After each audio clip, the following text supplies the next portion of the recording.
Mesdames et messieurs, bonjour et bon ramadan à toutes et à tous. Je suis en fait tout à fait ravi de vous retrouver dans cette nouvelle édition de l'Égypte à la une, votre fenêtre sur le monde égyptien, votre fenêtre sur les grands événements qui ont émaillé la scène égyptienne durant les derniers jours, sur la scène de la politique, de l'économie ou quand même sur la scène du tourisme. Donc nous devons commencer comme d'habitude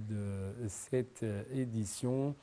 par les activités présidentielles. Cette fois-ci, on trouve que notre président Abdel Fattah al-Sisi a effectué hier certains appels téléphoniques avec le vice-président des Émirats arabes unis, Cheikh Mansour bin Zayed Al Nahyan, le vice-gouverneur d'Abu Dhabi, Cheikh Hazza bin Zayed Al Nahyan, le vice-gouverneur d'Abu Dhabi, Cheikh Tahnoun bin Zayed Al Nahyan, et le prince héritier d'Abu Dhabi, Cheikh Khalid bin Mohammed bin Zayed Al Nahyan.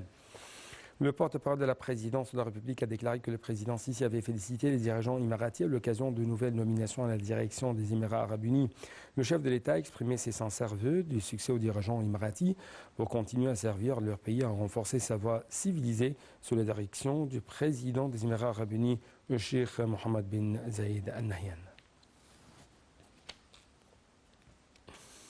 D'autre part, le président Abdel Fattah al-Sisi a reçu hier l'ambassadrice des Émirats arabes unis au Caire, Mme Mariam Al-Qabi, en présence du ministre des Affaires étrangères, M. Sameh Choukri. Le porte-parole de la présidence de la République a déclaré qu'au cours de cette réunion, le président al-Sisi avait reçu un message écrit de la part du président des Émirats arabes unis, Cheikh Mohammed bin Zayed, comprenant une invitation à son Excellence à participer au sommet mondial sur le climat COP28 qui doit se tenir à Dubaï en décembre prochain. Il a souligné le souci des Émirats arabes unis de renforcer la coopération conjointe entre les deux pays et de bénéficier de l'expérience égyptienne à cet égard, surtout à la lumière du succès de l'Égypte à accueillir le précédent sommet de la COP27 à Sharm el-Sheikh d'une manière qui a gagné l'appréciation du monde entier. Outre les résultats positifs obtenus par la présidence égyptienne du sommet en matière d'action climatique internationale. Pour sa part, le président Sisi a affirmé la volonté mutuelle de maximiser la coopération, transférer les expertises égyptiennes à la lumière de relations égypto-émiraties spéciales afin de garantir les résultats positifs de ce sommet en faveur du soutien à l'action climatique internationale dans toutes ses composantes, compte tenu de préoccupations pertinentes des pays en développement et africains.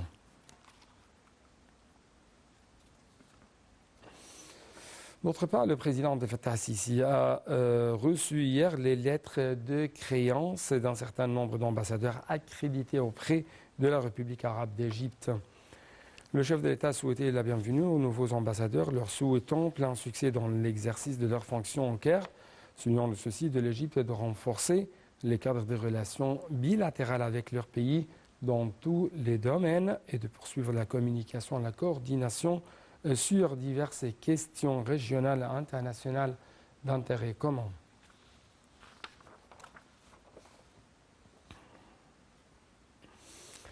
Le président Abdel Fattah al-Sisi s'est réuni hier avec le président du groupe de la Banque africaine de développement, M. Aki Nwemi Adesina, et la délégation qui l'accompagne. Lors de cette réunion, le chef de l'État a affirmé l'aspiration de l'Égypte à poursuivre et à accroître le volume de la coopération avec la Banque africaine de développement au cours de la période à venir dans divers domaines dans le cadre des objectifs de la stratégie pays conjointe entre les deux parties.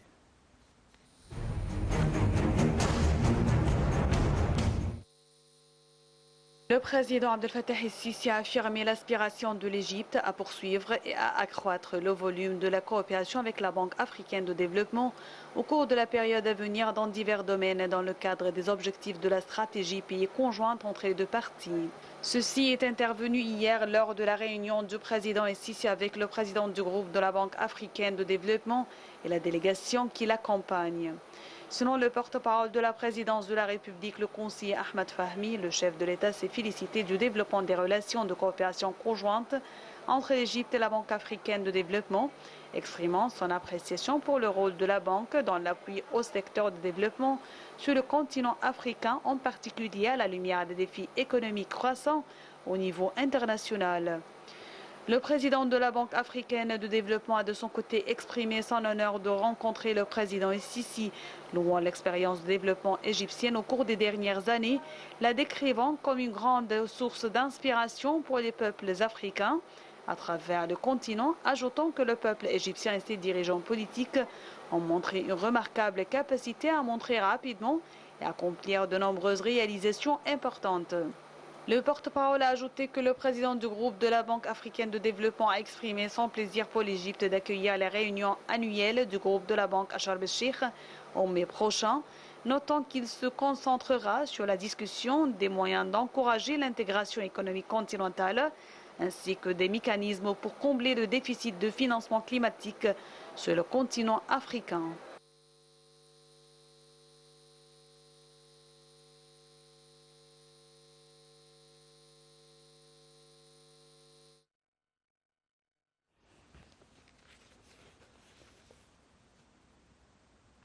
Au niveau des relations égypto-saoudiennes, le président Abdel Fattah el-Sisi s'est entretenu lundi avec le prince héritier saoudien, l'émir Mohammed bin Salman, de la conjoncture régionale et internationale des questions d'intérêt commun. Les relations bilatérales et étroites reliant les deux pays et les moyens de renforcer et de développer la coopération tous azimuts ont fait l'objet d'examens lors d'un séjour offert par l'émir Mohammed bin Salman au président Sisi à Jeddah. Sarah Maghrabi va vous donner plus d'explications.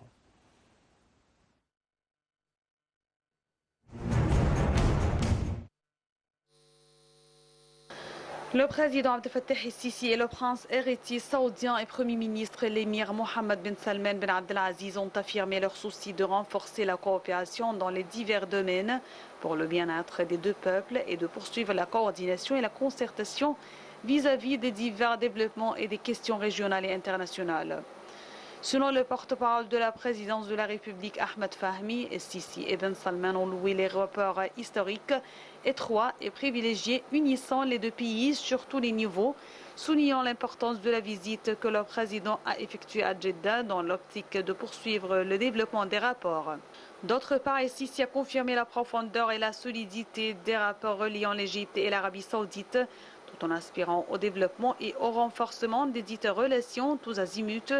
pour réaliser les intérêts mutuels et répondre aux aspirations des deux peuples. S'exprimant sur sa page officielle sur les réseaux sociaux, le chef de l'État s'est réjoui de sa rencontre avec le prince héritier saoudien et a affiché son estime pour le bon accueil et l'hospitalité qui lui ont été réservés à Jeddah. A noter que les échanges commerciaux entre l'Égypte et l'Arabie saoudite ont marqué une hausse de 13,5%, enregistrant 10,4 milliards de dollars en 2022 contre 9,1 milliards de dollars en 2021.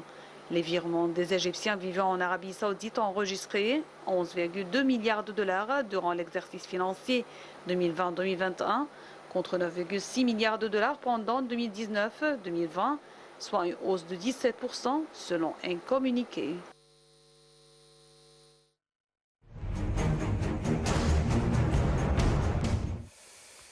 L'Égypte condamne l'incursion faite par la police de l'occupation israélienne dans la mosquée d'Al-Aqsa. Dans un communiqué publié aujourd'hui à l'aube par le ministère des Affaires étrangères, l'Égypte a condamné dans les termes les plus fermes l'incursion faite par la police de l'occupation israélienne dans la mosquée d'Al-Aqsa et les agressions flagrantes qui l'ont accompagnée et qui ont occasionné plusieurs blessés parmi les fidèles, dont des femmes, ce qui constitue une violation de toutes les lois et les normes internationales. L'Égypte a imputé aux autorités de l'occupation israélienne la responsabilité de cette escalade dangereuse qui entrave les efforts d'accalmie qui mènent, ou plutôt que mènent, l'Égypte et ses partenaires régionaux et internationaux.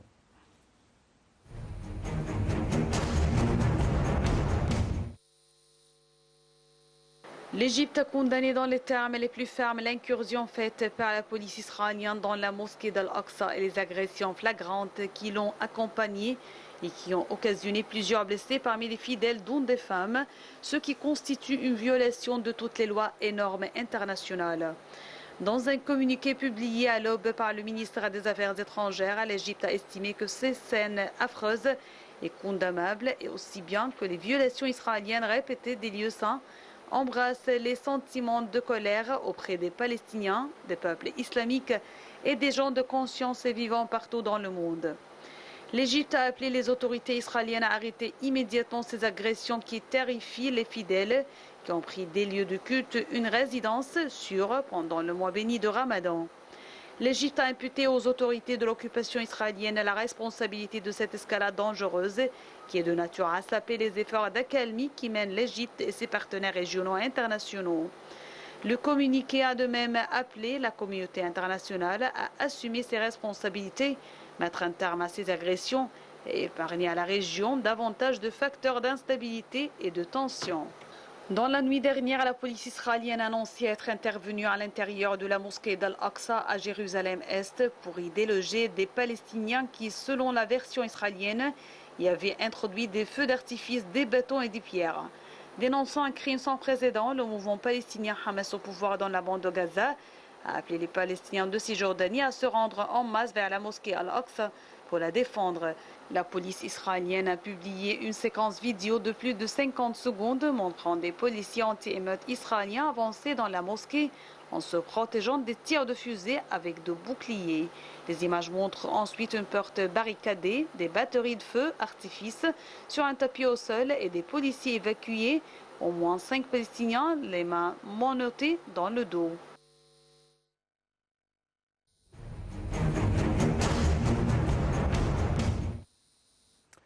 Des éléments des forces navales égyptiennes et soudanaises ont mené l'exercice naval conjoint Sud-Égypte 1 effectué dans le domaine de la sécurité maritime de la lutte contre les menaces atypiques. L'exercice naval conjoint s'est déroulé pendant plusieurs jours sur la base navale de Port-Soudan en République du Soudan. L'exercice concernait la sécurité maritime, l'immigration clandestine, la lutte contre le terrorisme et les menaces atypiques qui a permis de parvenir à des recommandations qui renforcent les efforts conjoints des deux pays face aux activités maritimes illégales en mer Rouge. L'exercice s'inscrit dans le cadre du plan d'exercice des forces armées avec les pays amis pour renforcer les relations de partenariat et de la coopération militaire dans les différents domaines.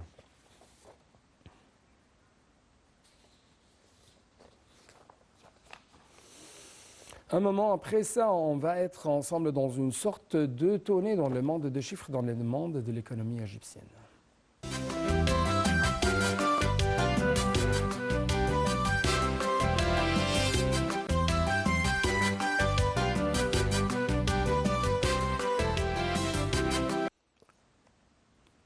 À la une de cette tournée dans le monde de l'économie égyptienne, ce sont les investissements publics destinés au gouvernorat de Gizeh dans le plan de l'exercice financier 2022-2023 qui atteignent 76 milliards de livres égyptiens en hausse de 15% par rapport au plan de 2021-2022, selon les indications de la ministre du Plan de développement économique Hala Saïd dans un rapport du ministère publié hier. Ces fonds ont été destinés à la mise en place de 557 projets de développement qui s'ajoutent aux projets exécutés dans le cadre de l'initiative de développement de la campagne égyptienne Vie décente. C'est ce qu'a précisé le rapport qui passe en revue le plan d'investissement du gouvernorat de Gizeh pour l'exercice 2022-2023.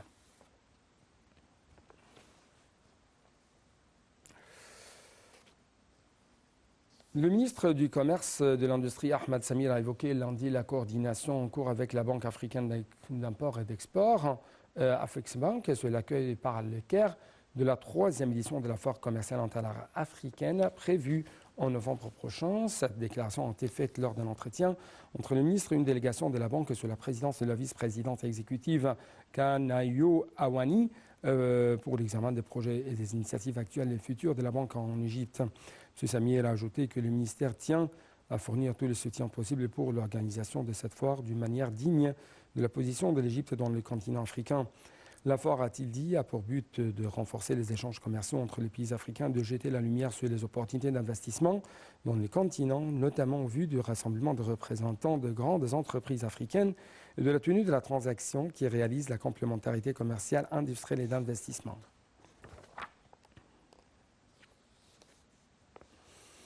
Le ministre du Commerce et de l'Industrie, Ahmed Samir, a déclaré que l'Égypte et l'Australie étaient liées par des relations commerciales et par des relations d'investissement distinguées qui contribuent à développer les économies égyptiennes et australiennes. M. Samir s'est exprimé lors de sa rencontre avec l'ambassadeur d'Australie en Égypte, Axel Oaben Orest, pour examiner les moyens de renforcer les relations économiques entre les deux pays, le développement de l'économie mondiale et nombre de sujets d'intérêt commun. Dans un communiqué publié plutôt dimanche, M. Samir a noté le rôle principal du secteur privé dans l'exportation et le rôle du ministère dans l'organisation du commerce extérieur et l'application des accords commerciaux conclus entre l'Égypte et le grand nombre de pays et de principaux blocs économiques à travers le monde. La réunion a porté sur les moyens de renforcer les exportations égyptiennes de produits agricoles, dont notamment les fruits et les légumes frais sur le marché australien, ainsi que de faciliter les mesures de quarantaine végétale sur les exportations agricoles égyptiennes et de celles d'importation d'animaux vivants en provenance d'Australie.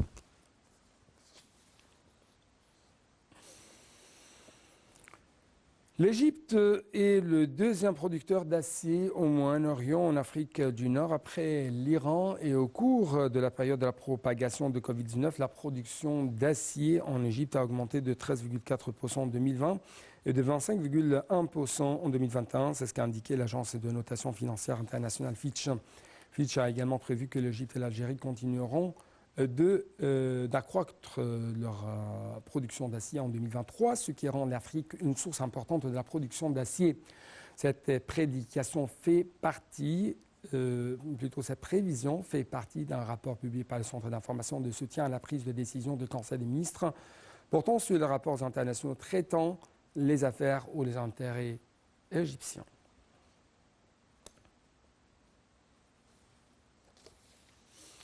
Le ministre des Transports, le général de corps d'armée, l'ingénieur Kamel Al-Wazir, s'est entretenu avec l'ambassadeur de France au Caire, M. Marc Barty, au siège du ministère des Transports dans la nouvelle capitale administrative, pour discuter du renforcement de la coopération conjointe entre les deux parties dans les différents domaines de transport.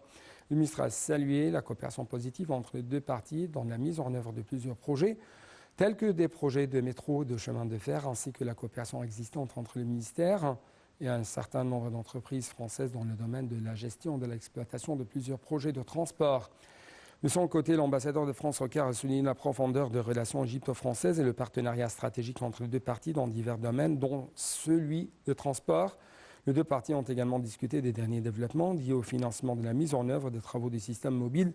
et des unités de la 6e ligne du métro, des études de transport, de la faisabilité, de la conception initiale et des plans pour les terminer pour commencer la mise en œuvre.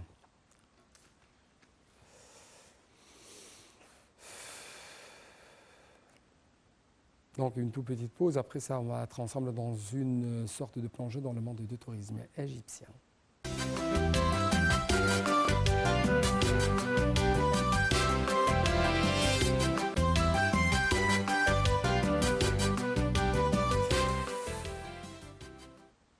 Fitch prévoit, ou plutôt Fitch a affirmé la croissance de la fréquentation touristique en Égypte en 2023. Avec plus de précision,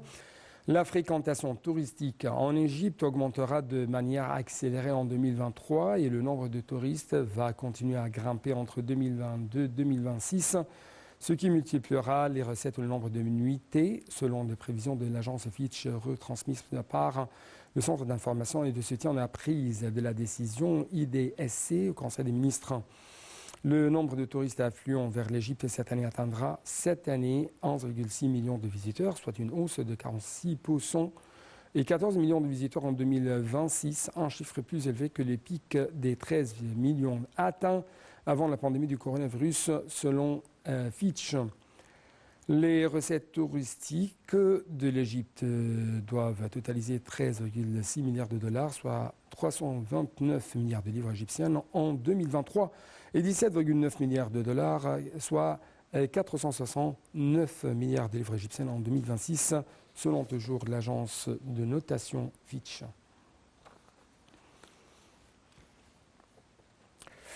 Le ministre chinois de la Culture, du Tourisme et la délégation qui l'accompagne ont effectué une visite à la région des pyramides de Gizeh. Le directeur général de la région des Antiquités des Pyramides, M. Ashraf Mohiddin, qui les a accueillis et leur a accompagné dans leur visite à l'intérieur de la zone archéologique. La délégation a visité la grande pyramide de l'extérieur et de l'intérieur. Elle a écouté une explication détaillée de l'histoire de la pyramide, de la méthode de sa construction, des nouvelles découvertes archéologiques dans la région. Elle s'est rendue ensuite à la zone panoramique où ils ont pris des photos commémoratives. La visite s'est terminée à la zone de la statue de Sphinx où le ministre chinois et la délégation ont écouté une explication sur l'histoire de la statue et la méthode de sa sculpture en plus des temples de Sphinx et de la vallée. Le ministre chinois a exprimé sa joie et son admiration pour la zone archéologique et sa fascination pour la grandeur de la civilisation égyptienne antique. Quant à l'ambassadeur d'Égypte en France, Ala Youssef, il a exprimé sa joie pour le retour une nouvelle fois à Paris après un demi-siècle du sarcophage de roi Ramsès II, le pharaon le plus puissant, le plus célèbre dans l'histoire de l'Égypte ancienne. Ce déplacement exceptionnel du sarcophage intervient d'une manière particulière pour couronner les relations historiques privilégiées entre les deux pays, a-t-il ajouté. L'ambassadeur égyptien s'est exprimé lors d'une allocution donnée hier à l'occasion du transfert du sarcophage de roi Ramsès II dans la grande hall de la Villette à Paris, où il sera exposé parmi d'autres pièces précieuses du trésor pharaonique lors de l'exposition Ramsès et l'or des pharaons, prévue dans la capitale française du 6 avril courant pendant 5 mois.